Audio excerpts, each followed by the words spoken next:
एक गांव में कालिया, गोपी और जग्गू नाम के तीन आवारा और बेवकूफ युवक रहते थे। उन तीनों की आपस में गहरी दोस्ती थी। तीनों गांव में आवारा घूमते फिरते रहते थे। एक दिन वो तीनों गांव में बने हुए छोटे से खोखे पर चाय पी रहे थे कि तभी दुकानदार ने उनसे कहा, ये आज तुम तीनों की आखिरी चाय है। तुम तीनों ने 6 महीने से अभी तक उधारी नहीं चुकाई। अरे तो क्या हुआ, हम कहीं भागे थोड़ी जा रहे हैं, दे देंगे तेरे पैसे, इतना बड़बड़ा क्यों रहा है? ये सुनते हुए मुझे पूरे 3 महीने हो गए। अबे तो 3 महीने और सुन ले, हम तीनों को जल्दी काम धंधा मिल जाएगा, समझा? पहली तनख्वाह से तेरे पैसे तेरे मुंह पर मार देंगे। गोपी की बात सुनकर दुकानदार का गुस्सा 7वें आसमान पर पहुंच गया। एक तो तुम तीनों ने 6 महीने से उधार का पैसा नहीं दिया, ऊपर से मुझसे जबान भी लड़ा रहे हो। तुम तीनों को शर्म बची है कि नहीं? अबे काहे की शर्म? जिसने करी शर्म उसके फूटे कर्म। कितने पैसे हुए तेरे? आज के पैसे मिलाकर पूरे 4000 रुपए। हौस तो ऐसे दिखा रहा है जैसे 4 लाख रुपए हो गए हो। पहले अपनी औकात से 400 की करी लो। तुम तीनों एक नंबर के निठल्ले और आवारा हो। मुझे 3 दिन के अंदर अपनी सारी उधारी चाहिए। अबे पागल हो गया क्या है? 3 दिन के अंदर हम तेरे पैसे कहां से ला के देंगे बे? कहीं से भी ला कर दो। 3 दिन के अंदर मेरे पैसे मेरे पास नहीं पहुंचे तो मैं तुम्हारी शिकायत गांव के मुखिया से करूंगा और तुम्हारे घर के अंदर जाकर तगादा करूंगा। तब कहीं जाकर तुम्हारी अकल ठिकाने आएगी। दुकानदार की बात पर कालिया आंख बबूला होकर बोला, क्या बोला तू? अबे जरा से पैसों के लिए हमारे घर में घुसकर हमसे तगादा करेगा? ऐसा करके वो देख, मार मार के तेरे शरीर में भूसना भर दिया ना, फिर क्या दियो? तभी अचानक वहाँ पर गांव का मुखिया आ गया।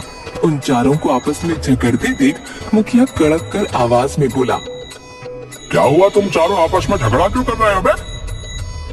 देखिए मुखिया जी, एक तो इन तीनों ने 6 महीने से चाय का एक पैसा भी नहीं दिया और जब मैंने इनसे पैसे मांगे तो उल्टा मुझसे बदतमीजी करने लगे। मुखिया जी, हमने इससे बोला था कि हम इसके पैसे जल्द से जल्द लौटा देंगे, मगर ये घर में घुसकर तगादा करने की धमकी दे रहा है। सही तो कह रहा है वो।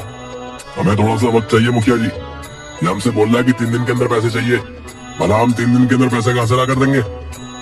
इसकी चाय तो तुम खूब मजे से और चटकारे ले लेकर पीते हो बे, और पैसे देने के नाम पे बोल रहे हो कि कहां से ला कर देंगे? तुम तीनों के अंदर शर्म नाम की कोई चीज है या नहीं? इतने हट्टे कट्टे नौजवान होकर तुम चाय तक के पैसे नहीं दे पा रहे? शर्म आनी चाहिए तुम तीनों को। मुखिया जी, मुझे मेरे इनसे पैसे दिलवा दीजिए। तुम तीनों ध्यान से सुनो, 1 हफ्ते के अंदर अंदर इसके पैसे लौटा देना, वरना मुझसे बुरा कोई नहीं होगा। अब निकलो यहाँ से। वो तीनों वहाँ से चले जाते हैं और एक पेड़ के नीचे बैठकर सोचने लगते हैं। अरे यार, बुरे फंस गए यार। अब 4000 रुपए 1 हफ्ते में कहां से ला कर देंगे वे? अबे चिंता मत कर, कहीं से इंतजाम कर लेंगे। कहां से इंतजाम करेंगे? मेहनत मजदूरी करना हम जानते नहीं, पैसे कहां से आएंगे? ऊपर से मुखिया भी हमको धमकी देकर चला गया। तभी वहाँ एक भिखारी आकर उनसे भीख मांगने लगता है। भगवान के नाम से कुछ दे दो बेटा। जाओ बाबा, माफ करो, भगवान के नाम पर कुछ दे दो, 1 रुपया ही दे दो। अरे हमारे पास एक फूटी कौड़ी भी नहीं है, बोलो ना, जाओ जाकर कहीं और से मांगो। उन तीनों की बात सुनकर भिखारी को गुस्सा आ जाता है। ऐसा लगता है जैसा कि तुम तीनों मुझसे भी ज्यादा गए गुजरे हो। ये लो, मेरी तरफ से 5 रुपया तुम रख लो। उसकी बात सुनकर वो तीनों गुस्से से आग बबूला हो जाते हैं। अबे तेरा दिमाग तो ठीक है बे? क्या तू हमें अपनी तरह भिखारी समझ रहा है? हाँ क्या? क्योंकि तुम्हारी हालत तो मुझसे भी ज्यादा बदतर दिखाई दे रही है। हम तीनों के पास कोई काम धंधा नहीं है, समझा? इसलिए हम यहाँ पर फालतू बैठे। तुम तीनों के मतलब का बस एक ही काम है, तुम भी भीख मांगना शुरू कर दो।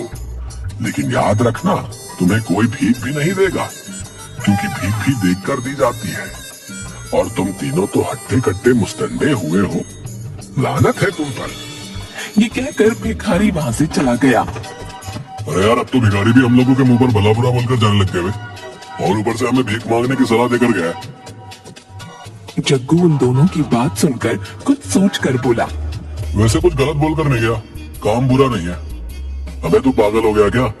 तू ये कहना चाहता है कि हम सभी भीख मांगे? गांव में हमारी रही सही नाक बिगड़ जाएगी। तो मैं तब कह रहा हूँ कि गांव में भीख मांगेंगे, दूसरे गांव में जाकर मांगेंगे। मैंने सुना है कि ये भिखारी एक दिन में बहुत कमा लेते हैं। नहीं, ये काम नहीं करना। मेरी बात तो सुन, सिर्फ 1 हफ्ते की बात है। 1 हफ्ते में इतने तो हम लोग भी पैसे भीख मांग कर जमा कर ही लेंगे कि उस चाय के दुकानदार की उधारी चुका दे, और बोल देंगे कि हम तीनों बाहर बहुत मेहनत मजदूरी करके ये पैसे जमा करके लेकर आए हैं। इससे हमारा गांव में भी नाम हो जाएगा और कोई हमें निठल्ला और निकम्मा भी नहीं कहेगा। जग्गू की बात सुनकर गोपी और कालिया की आंखों में चमक आ गई। लेकिन यार हम तीनों को भीख देगा कौन? जब हमसे कोई भीख मांगने आता तो हम उससे खुद बोल देते हैं कि कोई काम धंधा नहीं कर सकता क्या? इसका भी उपाय है मेरे पास। कैसा उपाय? हम तीनों को बस थोड़ी सी एक्टिंग करनी पड़ेगी। हम तीनों में से एक अंधा, एक बहरा, एक गूंगा बन जाएगा। उसके बाद हम तीनों का काम आसान, लोग हम पर तरस खाकर आसानी से भीख भी दे देंगे, समझे?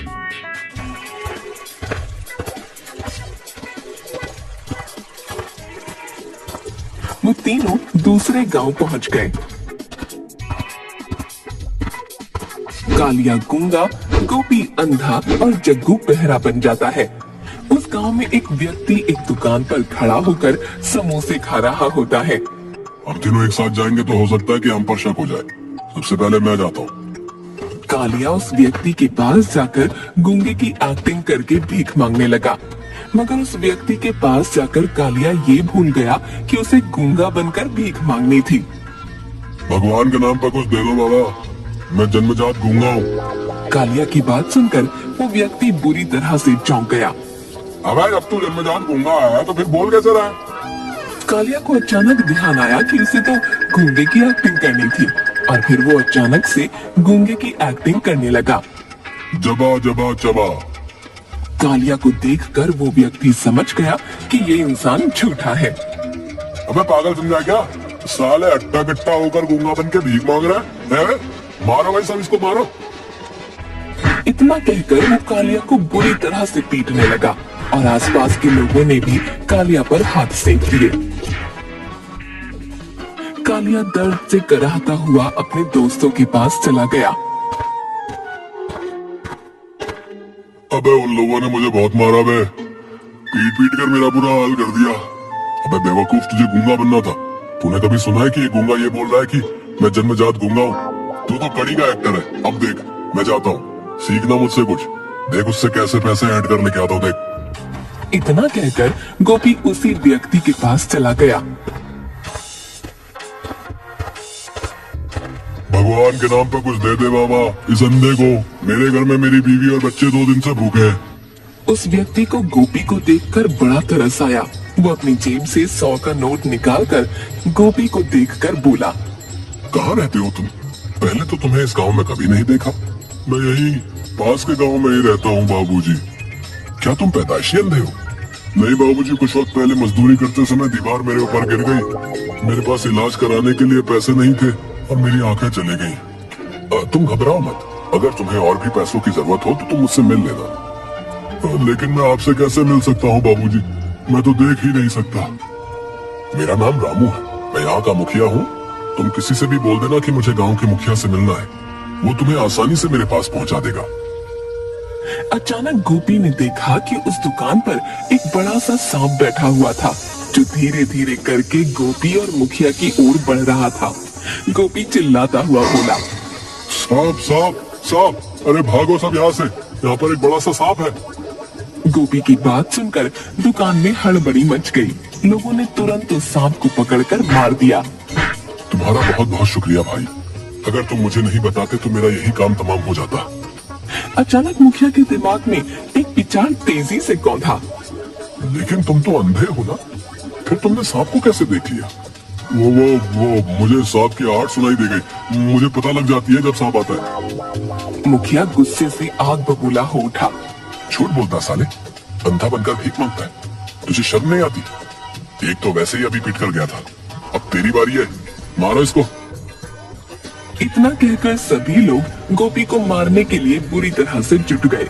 गोपी वहां से भागता हुआ अपने दोस्तों के पास पहुंचा।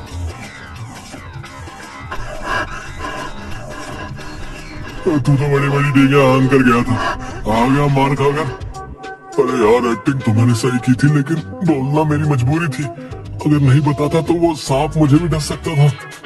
तभी जग्गू गुस्से में बोला, अरे तुम दोनों किसी काम के नहीं हो, तुम दोनों कुत्ते की तरह मार खाकर आ गए। तुमसे तो ठीक से एक्टिंग भी नहीं होती। तू तो बहुत तेज मार खाए ना, सलमान खान के बाद तो तेरी एक्टिंग का ही नंबर आता है। अब तुम दोनों ध्यान से देखना बे, किस तरह मैं उस गांव के मुखिया को बेवकूफ बनाता हूँ, समझे? रहने दे भाई, मुझे लगता है कि हमें ठिकाना बदल लेना चाहिए। कहीं तो भी अगर पकड़ा गया तो लेने के देने पड़ जाएंगे। मैं तुम लोगों की तरह बेवकूफ नहीं हूँ, बहुत फिल्में देखी है मैंने। मुझे लगता है कालिया सही कह रहा है जग्गू। आज अगर मुंबई चला जाऊंगा तो बड़े से बड़ा रोल मुझे मेरी शक्ल देखकर ही मिल जाएगा, समझे? जाने दे भाई, जाने दे इसको, जाने दे। जा भाई जा। जग्गू बहरा बनकर उसी मुखिया के पास गया। ईश्वर के नाम पे कुछ दे दो बाबा। अभी दो लोग यहाँ से पिट कर गए। पता नहीं क्यों मुझे तुझ पर भी शक हो रहा है कि तू भी उन्हीं का साथी है। मगर जग्गू उसकी बात पर कुछ नहीं बोला। अबे बहरा है क्या? जग्गू खामोश रहा। भगवान के नाम पर इस बहरे को कुछ दे दो बाबा। समझ गया, जब तू मेरी बात सुन ही नहीं रहा था तो इसका मतलब वास्तव में तू बहरा है। मुखिया वही 100 का नोट निकालकर जग्गू को देने लगा कि अचानक दूसरा भिखारी मुखिया के सामने आकर खड़ा हो गया। भगवान के नाम पर कुछ दे दे बाबा। मुखिया उस भिखारी को भी कुछ पैसे देने लगा। तभी उस भिखारी की नजर जग्गू पर पड़ी। वो वही भिखारी था जो कुछ देर पहले उन तीनों दोस्तों को मिला था। मुखिया ने उस भिखारी को देखकर कहा, तू तो यहाँ पर बरसों से भीख मांग रहा है, ले तेरा एक और साथी आ गया। मुखिया की बात सुनकर भिखारी चौंक गया। कौन सा साथी? मैं तो अकेला हूँ। अरे ये देखिए दूसरा भिखारी है, बेचारा बहरा है, सुन नहीं सकता।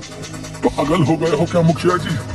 ये कोई बहरा नहीं है, ये दूसरे गांव का रहने वाला है। इसके साथ इसके दूसरे निकम्मे साथी भी होंगे जो इसी तरह बिल्कुल हट्टे कट्टे हैं।